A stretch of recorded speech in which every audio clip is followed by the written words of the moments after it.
Saya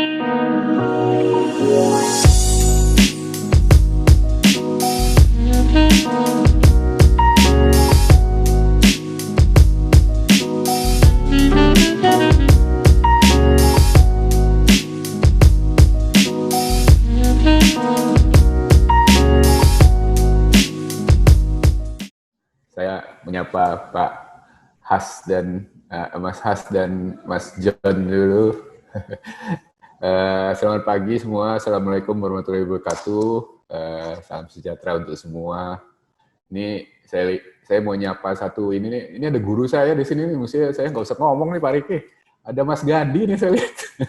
Mas Gandhi. Jadi mungkin nanti saya juga waktu disodorin ini sebenarnya kalau mau jujur disodori topik ini sebenarnya kita kalau mau jujur kita sekarang sedang berada dalam situasi yang gamang atau awkward ya untuk menemukan model baru atau cara baru kita beradaptasi. Karena kalau kita mau jujur sekarang, kita sedang berada dalam pusaran dampak dari kejadian pandemi COVID-19 yang dialami bukan hanya oleh kita di Indonesia, tapi juga di seluruh dunia. Jadi kalau ini menurut saya jauh lebih tepat kalau di webinar ini saya menyatakan bahwa ini kita sebenarnya dalam sesi diskusi dan sebenarnya mencoba mendapatkan banyak insight-insight dari Mas Has, dari Mas John yang di Amerika ya, yang ekosistemnya sudah jauh lebih established, mapan gitu ya, dan juga dari teman-teman pelaku desain secara umum dan komunikasi visual secara khusus yang hadir di webinar pagi ini gitu. Tapi sehingga saya pikir saya mungkin akan singkat saja menyampaikan pointers-pointers yang bisa saya tangkap dari persoalan tantangan dan peluang sektor desain komunikasi visual pasca COVID-19 ini atau istilahnya sekarang yang populer kan new normal atau adaptasi kenormalan baru atau adaptasi kebiasaan baru, banyak sekali istilah yang diintrodusir ke publik gitu ya untuk dipakai.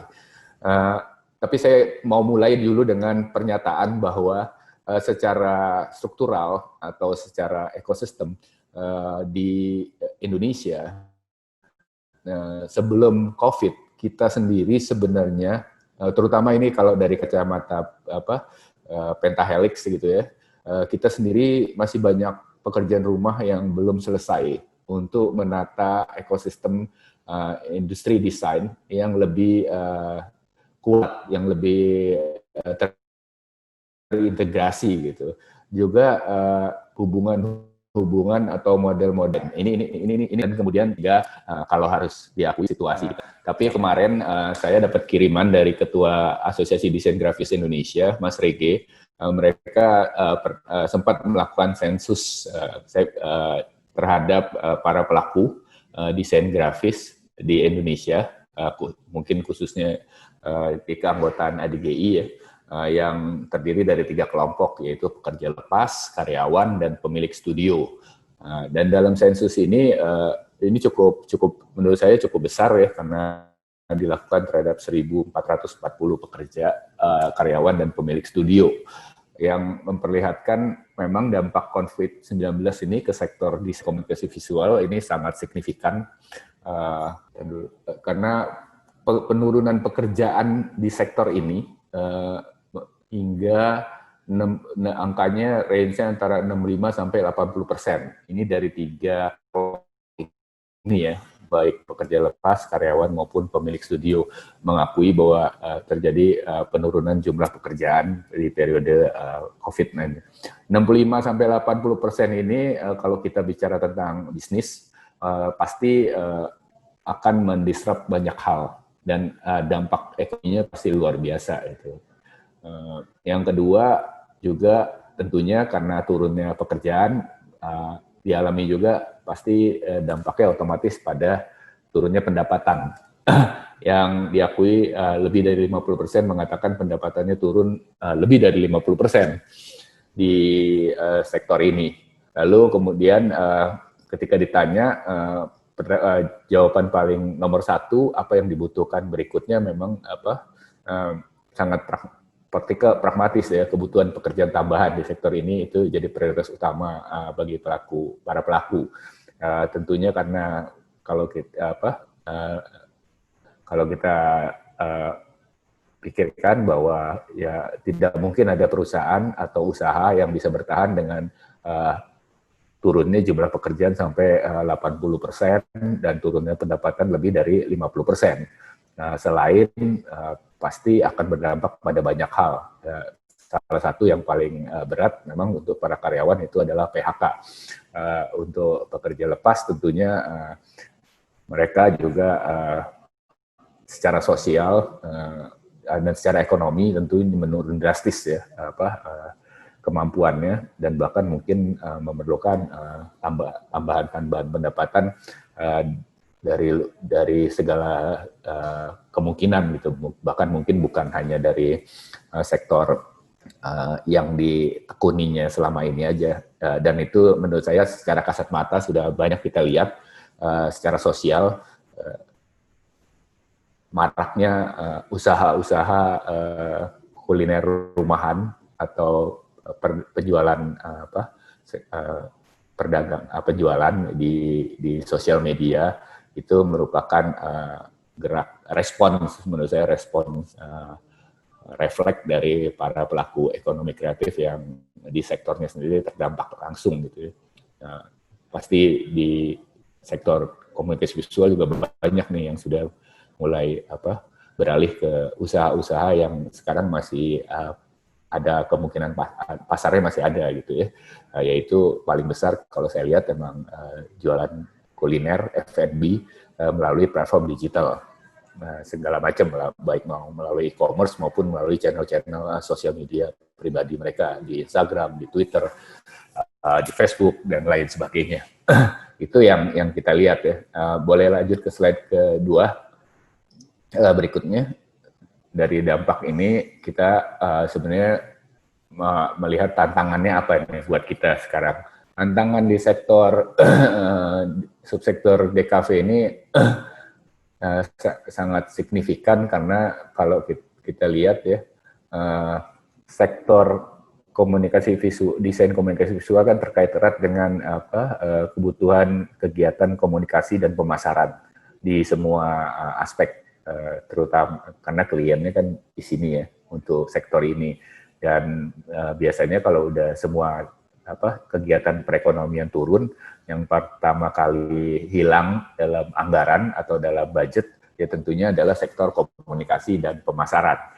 Nah, semua klien-klien juga berusaha untuk bertahan ya kan secara bisnis, dan akhirnya dampaknya multiplier komunikasi digital.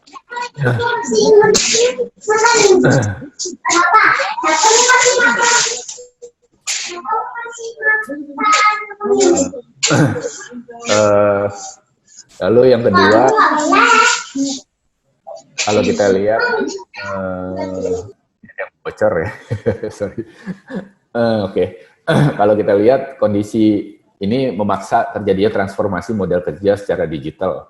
Tapi harus kita akui transformasi model kerja secara digital, seminar kayak sekarang yang kita lakukan gitu ya. Nah, ini kan biasanya kalau nggak ada COVID dilakukan di hotel gitu kan.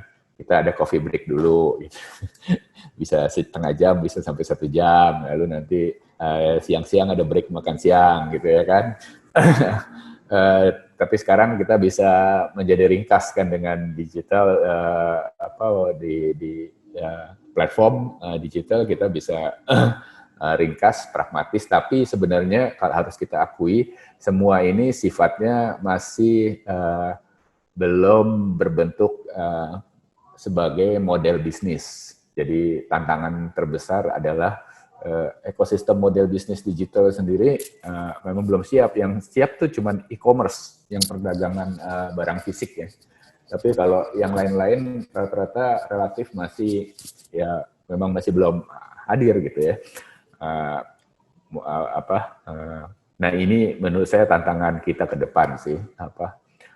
Bagaimana caranya supaya kegiatan-kegiatan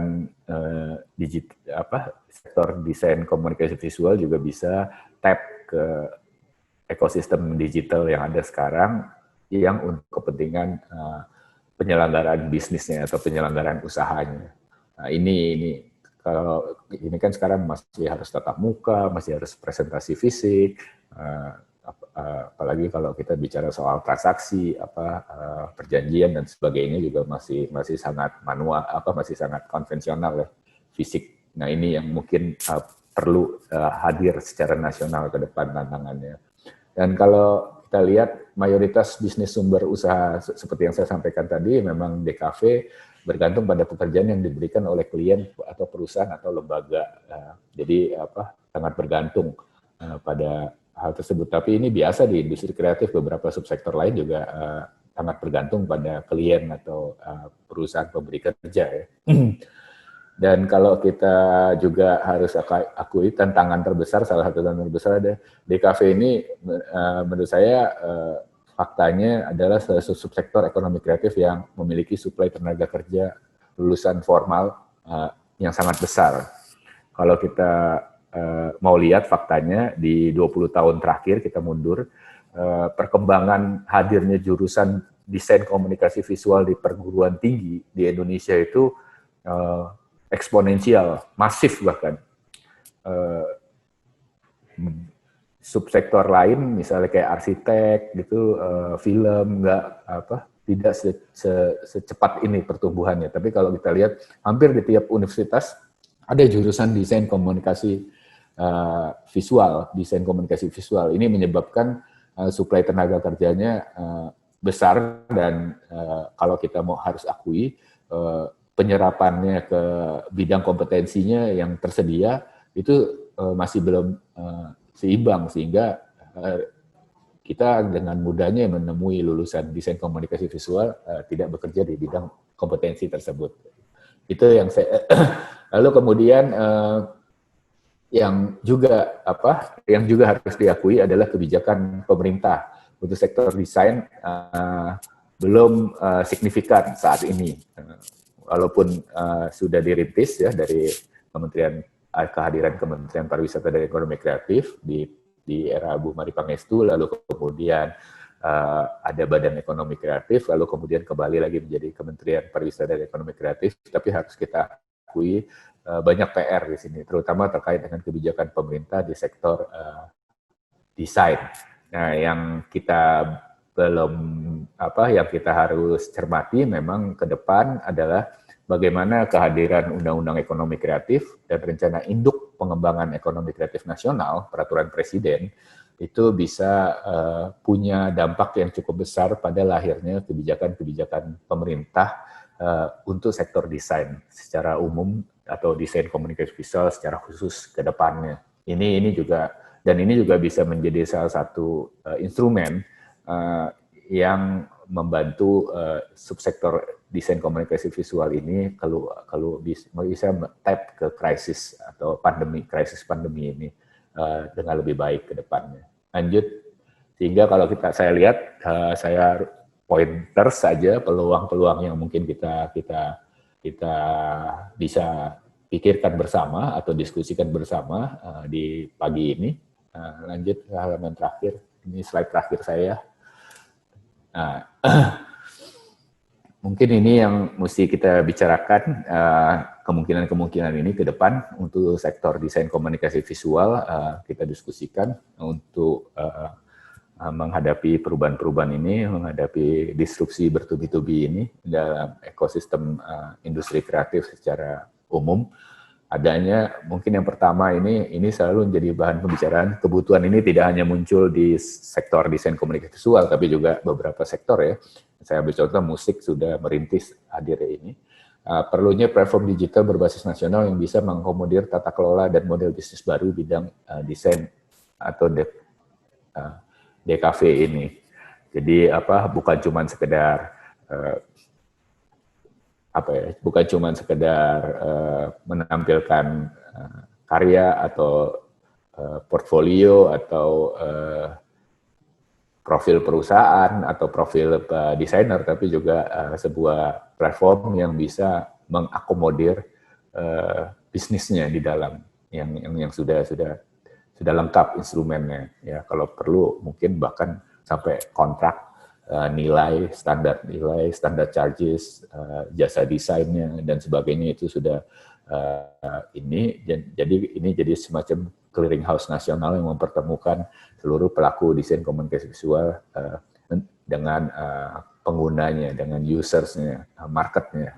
Poin kedua adalah mungkin ini juga kalau kita melihat disrupsi yang terjadi di dunia saat ini dan perkembangan ke depan, mungkin juga ini perlu menjadi sebuah pertimbangan pemikiran bagi teman-teman yang bergelut di bidang desain komunikasi visual untuk memperkecil model lama di mana sektor desainer-desainer di bidang komunikasi visual sangat tergantung pada klien atau perusahaan pemesan pekerjaan dengan memiliki produk sendiri. Ini mungkin akan jauh lebih stabil ke depan. Tentunya upaya ini jauh lebih tidak mudah daripada dapat kerjaan dari klien gitu ya. Tapi ini juga mungkin akan lebih sustainable buat profesi ini sendiri ke depan. Karena dunia kan sekarang sedang berkembang dan memberi ruang yang besar pada model bisnis monetizing karya, hak kekayaan intelektual gitu. Dan saya pikir ini juga sudah diberikan contoh oleh beberapa pelaku di sektor desain komunikasi visual yang bergeser ke sisi ini. Nah, mungkin ini ke depan juga bisa jadi salah satu pilihan buat teman-teman semua. Yang ketiga tentunya mencoba memperluas kemungkinan pasar internasional, karena desain komunikasi visual ini tidak tergantung pada pertemuan fisik sebenarnya. Bisa jadi, cuman memang kita mesti menyiapkan landasannya dan platformnya atau ekosistemnya dengan sangat baik dan bisa diandalkan gitu, supaya teman-teman desain komunikasi visual kita bisa juga menjadi sumber resources global untuk SDM. Saya tahu secara individual banyak yang sudah begitu. Tapi ini kan masih parsial ya kan, jadi belum sesuatu yang sifatnya sistemik disiapkan. Nah, menurut saya salah satu tantangan terbesar harus disiapkan secara sistemik ke depan, secara sistematis rencananya untuk ini, dan mungkin disitulah justru jadinya role dari pemerintah jadi besar juga untuk dituntut oleh para pelaku di subsektor desain komunikasi visual terhadap kebutuhan ini. Yang terakhir ini yang juga penting menurut saya adalah mendorong lahirnya terobosan baru dari kebijakan pemerintah yang memprioritaskan pada hadirnya peluang pekerjaan bagi sektor desain atau DKV dari lembaga-lembaga pemerintahan. Jadi harus jujur kita akui, bahkan sebelum COVID kita sendiri masih menghadapi masalah bagaimana pekerjaan-pekerjaan yang sifatnya komunikasi, desain, komunikasi visual itu betulan yang dari pemerintah, dari belanja pemerintah itu bisa dikelola atau jatuh pada sektor desain komunikasi visual yang sifatnya menguatkan industrinya sendiri. Jadi bukan satuan-satuan gitu. Nah, ini sebuah mekanisme yang penting juga, dan ini aspeknya banyak sekali gitu ya. Nah, saya kebetulan juga ikut bergabung dalam tim yang sedang mengurus kampanye Bangga Buatan Indonesia, di mana salah satu langkah yang ditempuh untuk mulai menguatkan gerakan itu menjadi suatu yang lebih konkret dari sisi pemerintah adalah dengan mendorong LKPP gitu, lembaga pengadaan pemerintah untuk menyiapkan peraturan di mana lembaga-lembaga pemerintah sendiri bisa belanja pada produk atau karya-karya buatan Indonesia. Nah, ini sudah disiapkan dan konon akan di-launching dalam waktu beberapa hari ini oleh Presiden tentang keberpihakan LKPP ini. Tapi kalau saya lihat sementara langkahnya masih pada produk kreatif yang tangible. Nah, kenapa tidak? Ini juga bisa masuk ke jasa kreatif yang banyak terkait dengan sektor desain ini ke depan. Jadi itu salah satu langkahnya, tapi menurut saya memang yang penting, yang besar, yang paling jangka menengah ke depan itu kalau kita memprediksi bahwa dampak ekonomi COVID ini akan panjang, paling tidak sampai tahun depan kita akan masih bergulat dengan dampaknya, dampak ekonominya. Berarti memang harus ada strategi jangka menengah, dan strategi jangka menengah yang paling realistis memang adalah mengefektifkan belanja negara untuk juga bisa tag oleh sektor desain komunikasi visual.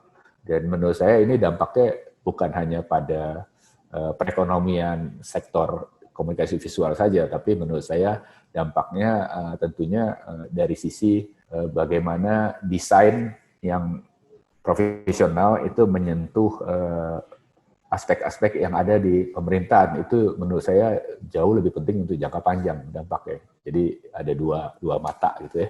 Satu bisa memberikan semacam safety net bagi industri komunikasi visual. Yang kedua juga bisa memperbaiki cara-cara pemerintah mengelola komunikasinya ke depan. Saya pikir itu sih, Mas. Ini dari saya. Nanti saya juga mau nyimak pendapat pengalaman dari Mas Has dan Mas John itu, yang di Amerika. Seperti apa sebenarnya problemnya, dan ikut diskusinya. Terima kasih semua. Selamat pagi. Terima kasih Pak Riki. Jadi ada beberapa poin penting yang disampaikan oleh beliau. Yang pertama adalah COVID-19 membawa dampak terhadap seluruh perekonomian yang ada di dunia. Yang kedua, ini juga berdampak langsung kepada tenaga kerja kita. Dan yang ketiga, beliau sampaikan tadi peluang-peluang yang bisa kita manfaatkan dalam rangka menghadapi new normal. Ini ada satu pertanyaan untuk Pak Riki Pesik. Yang pertama ini dari Pak Catur. Oh, nomor 1 itu ya, sampah visual ya? Iya Pak, dari Pak Catur. Ini siapa penanyanya? Pak Weda Laksana. Bukan Pak, dari Pak Catur Pak. Oh, Pak Catur. Iya. Iya, Pak Catur. Operator. Oh iya. Silakan. Jadi kalau sebenarnya gini ya, kalau ditanya koordinasi Kemenparekraf dengan lembaga lain untuk mengatasi isu ini, sampah visual ini, harus kita akui bahkan belum pernah jadi pembahasan ini soal sampah visual ini, karena kalau kita melihat sistem ketatanegaraan kita, ini kan sifatnya lokal ya, lokalitas, walaupun dampaknya nasional gitu di tiap lokal. Nah kita kan kita agak ya bukan mau ngeles, tapi kita punya yang namanya Undang-Undang Otonomi Daerah yang memberikan kewenangan sangat tinggi kepada setiap kepala daerah di masing-masing daerah untuk mengatur kan ini semua. Ya ada kepala daerah yang sangat sadar itu. Saya kasih contoh Surabaya gitu ya. Ya tiba-tiba rapi sampah visual ya. Jakarta juga kan dulu lebih berat lagi nih sampah visual Jakarta, terutama media luar ruang gitu kan.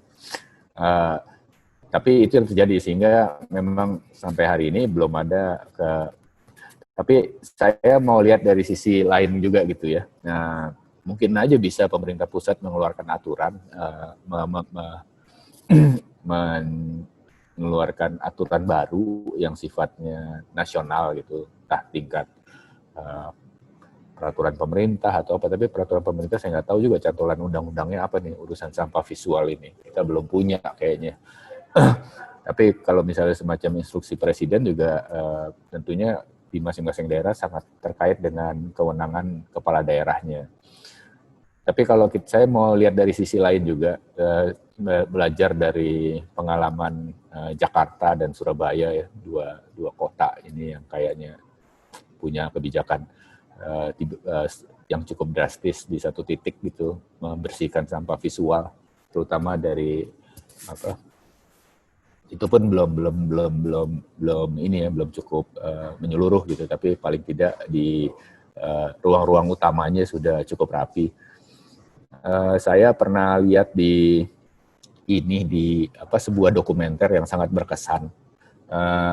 Salah satu part dari film, mungkin teman-teman desain komunikasi visual juga pasti familiar dengan film dokumenter ini. Film ini mungkin sekitar 18 tahun yang lalu ya keluarnya. Judulnya Helvetica. Ya, sebenarnya itu mau meng-highlight Stephen Sagmeister ya. Dan sejarah font Helvetica. Tapi di dalam dokumenter itu ada satu part yang menceritakan tentang penataan sampah visual di tingkat para policy maker di kota New York. Saya ingat betul itu di interview itu orang dari City Council New York desain dan waktu itu memang dikaitkan dengan font Helvetica-nya, penggunaan font Helvetica sebagai rambu-rambu kota gitu ya. Tapi ada poin penting di situ di mana pejabat setempat itu menyadari betul peran visual dalam tata kota, peran desain visual dalam tata kota, sehingga seluruh kebijakan City Council di New York itu bisa sangat sistematis dan terintegrasi untuk menata dengan sangat baik. Jadi bukan cuma urusan sampah visual, tapi dari segi artistik, dari segi konsistensi, dari segi image city-nya juga maksimal ya. Jadi kalau pikiran saya memang kita perlu sekali di Indonesia ini punya policy maker yang duduk di tingkat teknis itu. Kalau di kita apa itu Pak Riki? Kadispar ya? Kadis ya? Betul Pak, kalau di kepala dinas yang bertanggung jawab itu, entah itu tata kota, entah itu tata ruang gitu ya kan, yang punya punya visi terhadap desain kota. Kalau tidak kita nggak beres-beres itu. Saya ambil contoh gitu ya. Kemarin saya udah sempat lihat tuh Jakarta menginikan identitas kota baru yang baru buatan ini, kalau nggak salah buatannya si Erik Wijaya, kalau nggak salah itu ya, Jakarta yang baru itu. Tapi kita sampai hari ini belum menjumpai implementasinya yang konsisten di segala sudut kota Jakarta. Nah itu padahal yang sangat penting gitu kan. Dan bagaimana implementasinya kepada signage, petunjuk, papan-papan petunjuk, terus landscape utama di kota Jakarta itu konsisten implementasi. Nah, jadi menurut saya kalau untuk kebijakan mengatasi sampah visual di perkotaan ini, memang kita mesti ada semacam peraturan tingkat nasional yang kemudian ada turunan handbook-nya, dan kemudian juga yang kedua memasukkan policy maker yang punya visi terhadap desain. Dan itu mesti jadi indikator ke depan sih mungkin. Itu dan jadi menurut saya ini PR panjang sih kalau untuk ini. Jadi kurang lebih begitu. Atau nanti bisa juga dengan cara lain, yaitu ada pemimpin-pemimpin daerah yang bisa memberi contoh dan kemudian pemimpin daerah lain kepengen ini mengikuti. Nah itu juga salah satu pendekatan yang bisa dilakukan. Kurang lebih itu jawaban saya, tapi kalau sekarang memang belum ada sih setahu saya koordinasi. Terima kasih Pak. Ya, di peraturan daerah sih ada semua, peraturan daerah yang sifatnya normatif ada semua pasti. Kalau kita ke tiap daerah pasti ada udah perdanya. Tapi kan belum bisa menjawab soal serbuan sampah visual ini di landscape perkotaan di Indonesia. Terima kasih. Terima kasih Pak Riki. Satu pertanyaan lagi Pak dari Pak Catur Rebowo yang berkaitan dengan rencana aksi jangka panjang Ekraf Pak. Rencana aksi jangka panjang Ekraf. Iya. Ya. Ini kan sebenarnya kalau sekarang mekanismenya Pak Catur, pengukuran itu dilakukan oleh Biro Pusat Statistik. Jadi Balitbang atau satuan kerja di kementerian kita yang bertanggung jawab terhadap pengukuran itu bekerjasama melakukan pengukuran bersama Badan Pusat Statistik ya, BPS. Dan basisnya itu adalah klasifikasi baku lapangan usaha Indonesia, KBLI, yang kalau nggak salah ada sekitar 2.800 dari 16 subsektor sebelumnya itu yang saya ingat. Nah, kita punya persoalan memang dalam KBLI ini. KBLI ini cukup ketinggalan menurut saya rumusannya, sehingga banyak tumpang tindih masih di KBLI harus diakui untuk pengukuran. Tapi sementara ini memang pengukuran nasional bisa dilakukan memang melalui BPS.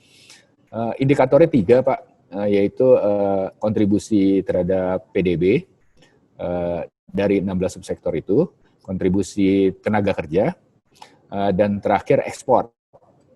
Dan itu yang dilaporkan tiap tahun sudah sebenarnya waktu dari zamannya Kemenparekraf Bu Mari sampai ke Bekraf gitu ya. Bekraf melaporkan sempat 2 kali ya. Nah ini proyek khusus memang di BPS yang dilakukan oleh tangan-tangan BPS di seluruh provinsi di Indonesia gitu. Jadi itu sebenarnya selama ini metodenya. Kita basisnya KBLI, klasifikasi baku lapangan usaha Indonesia, yang masukannya dari sektor stakeholder industrinya masing-masing subsektor itu kita selama ini. Dan juga itu mengukur nanti melalui BPS kalau nggak salah ada kerjasamanya juga dengan Ditjen Pajak ya, dan tentunya kementerian lain juga gitu untuk pengukuran itu. KBLI-nya itu ada kok datanya, maksudnya kalau mau tahu list KBLI sektor ekonomi kreatif itu kalau nggak salah bisa diunduh di BPS, di website BPS. Jadi kalau laporan summary-nya sektor ekonomi kreatif itu selalu tahunan itu bisa diunduh dulu di website Bekraf Go ID. Kalau sekarang belum, emang setelah jadi Kemenparekraf lagi belum ada laporan terbaru, dan keburu COVID ya, sebelum kita susun ini. Tapi pembicaraan dengan BPS sih oleh tim dari Kedeputian Kebijakan Strategis itu kayaknya terus berlangsung ya. Jadi mudah-mudahan tahun ini bisa ditetapkan mekanismenya kapan akan dilakukan, dan tahun depan bisa keluar laporan terbaru. Itu kurang lebih. Terima kasih, Pak. Boleh nambah Mas Riki, aku tambahin ya. Kebetulan tentang KBLI, ini memang satu hal yang strategik ya buat industri desain ya. Ini baru saja kita dalam proses akhir ya, kita udah FGD rapat-rapat dengan teman-teman dari Direktorat Kajian Strategis tentang KBLI untuk desain, dan kita sudah rumuskan deskripsi yang paling update ya menurut kami. Semoga di tahun ini juga nanti kita sudah bisa mempunyai nomor KBLI sendiri supaya lebih terukur semuanya. Ya kurang lebih itu aja ya tambahannya.